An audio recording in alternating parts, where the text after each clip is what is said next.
It's James Steinhubel on the Sports Channel, TVU, and we got Arnie Jackson with JSA Sports Network Limited. How you doing, sir? Very well, thank you, and thank you for the invitation to join you. It is such an honor. There's so much to talk about, but just bring our viewers and listeners up. Just get a little bit of background, who you are, JSA, and then we can get right into it. Well, I've been a lifetime in this amazing career called broadcasting. It all started at old CFAC Radio in Calgary when I was in high school in the, 59, 60, 61. I got to do the weekend all night show on CFAC and caught the bug, and I've been doing it ever since, but trended because of the great personalities at CFAC in that era, the Joe Carberries, the Eric Bishops, and the Ed Whalens. They attracted me towards the sports thing, which has been fun, not a labor of love. That's awesome. That's awesome. That's awesome. So you guys at JSA, you're right in the fray of rodeo and chuckwagon races. So I know they're not running now, but just talk about the kind of broadcast work you guys do there. Well, first of all, with the chuckwagons, we've been very fortunate over the last half a dozen years to have international combination of audiences, Canada and the United States, Mexico, and wherever else Sirius XM radio is heard. And we're on channel 147 for any of you that do have access to Sirius XM radio. You can hear the Western Sports Roundup, and that is on at 4 o'clock Mountain Daylight Time each and every afternoon. And then following that in the evenings, Steve Kenyon would introduce us as the Chuckwagon host, Billy Melville and myself. And we did all 9 of the tour stops on the WPCA tour past years.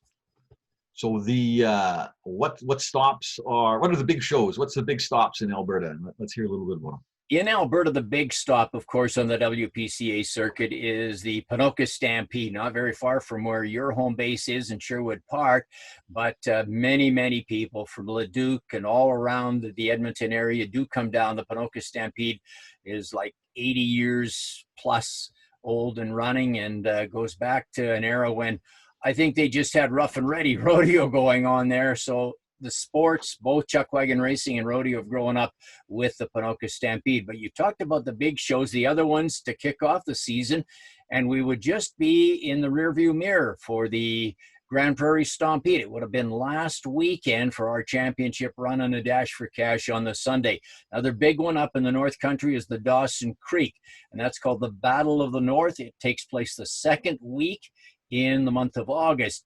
Couple of the others that are a little on the new side, Saskatoon's about 4 or 5 years old. Medicine Hat, not a really big show, but has been going for the last dozen years or so. And then some of the ones that have been around for a long time, the North American Chuckwagon Championships in High River, which are now called the Guy Wiedeck Awards. And for those of you who are familiar, Guy Wiedeck is the gentleman that came from vaudeville in New York to start and gets credit for kicking off the Calgary Stampede way back in 1912. And so now the North American Chuckwagon Championships have been renamed the Guy Wiedeck Championships, and that's of course where he is buried, and that's where he passed away after spending the remainder of his life in Alberta, and certainly instituting some of the great things like the Calgary Stampede. Let's see what else is big on the show. Very recently, just last year, there's a new racetrack, and you guys have one in the Sherwood Park area just down by Leduc that is called Century Downs. And Century Downs invited the Chuckwagon guys to come for a finale at the end of August. So they've just got 1 year of the Chuckwagon Championships at Century Downs. But this year with the COVID and so on, just no races. There'll be no championship final. But I think we're all starting to look forward to what can we do in 2021 to make that show bigger and brighter. That's so good. So, but must be a lot of camaraderie, lots of Zoom meetings. The horse guys and the competitors and the sponsors. What's the chit chat and how you guys meeting up?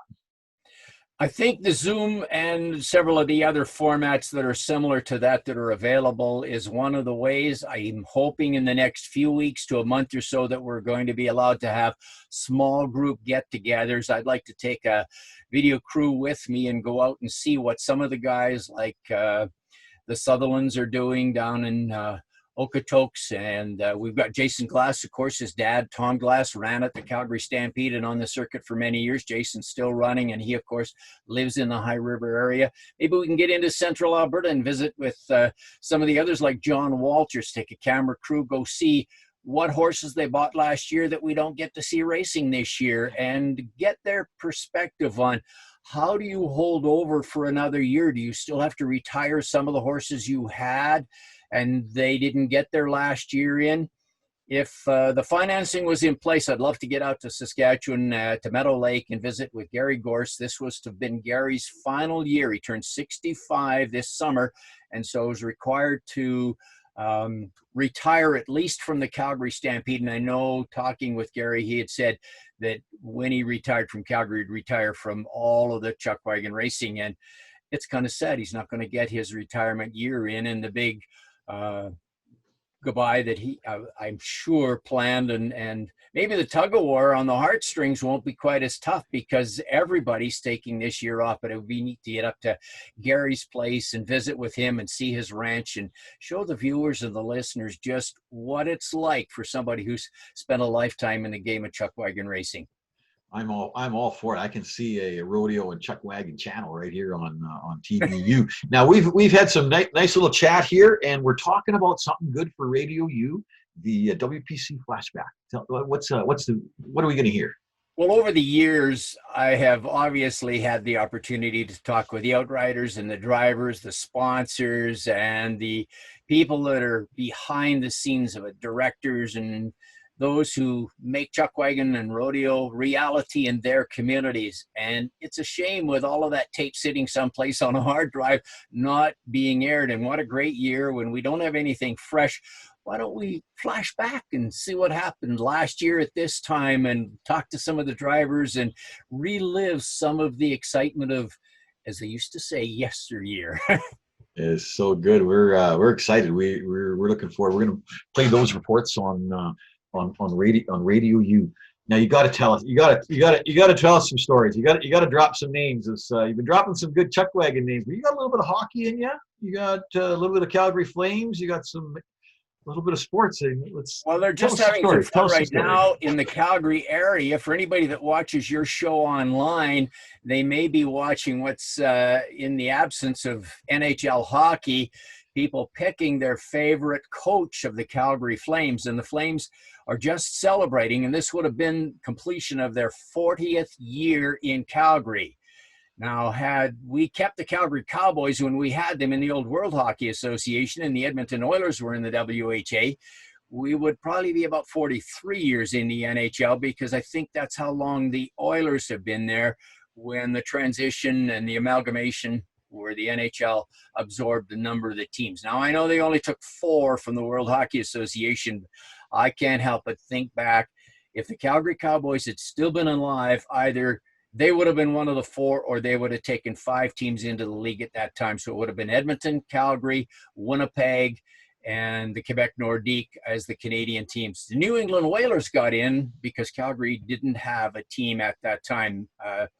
Jim Pattison, who owned the Calgary Cowboys, decided to pull the pin just a couple of years too soon. So it wasn't until Atlanta moved here and we look back over those 40 years and who was the best goaltender. Well, one that maybe some of the younger viewers and listeners will recognize the name. Mika Kiprusoff, chosen the favorite goaltender in 40 years of the Calgary Flames. That was released. And the defenseman, and it was Mike Giordano, that is currently the captain and a defenseman. And then we go back to Al McGuinness, old number 2, when he played for the Calgary Flames, top 2 defensemen. So now we have to see who the forwards were. And that actually, as we chat on this Thursday, is going to be the announcement for Thursday, who's the favorite Flame in 40 years on the forward line. So I don't know if they'll pick 2 linesmen and then another night for a center, just how that's going to work out. But yeah, we followed hockey ever since it came here too. Go back to the days when they moved the team from Tom Cousins to Nelson Scalabania, the original owner of the Calgary Flames, 1980-81, the year that they started playing out of the old Stampede Corral. You know, I thought you were going to come up with Cowboy Bill Flettman. We used to watch him play for the Cowboys down in Calgary, and he was a fearsome patroller, man.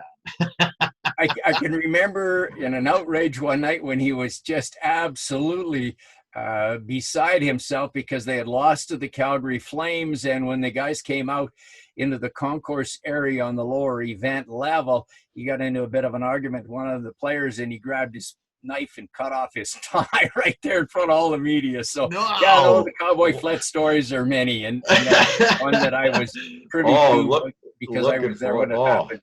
That's awesome. That's awesome. So yeah, we've got I think we're going to be seeing more of you. Maybe do some collaboration on the TV content and get out there and see the riders and their teams.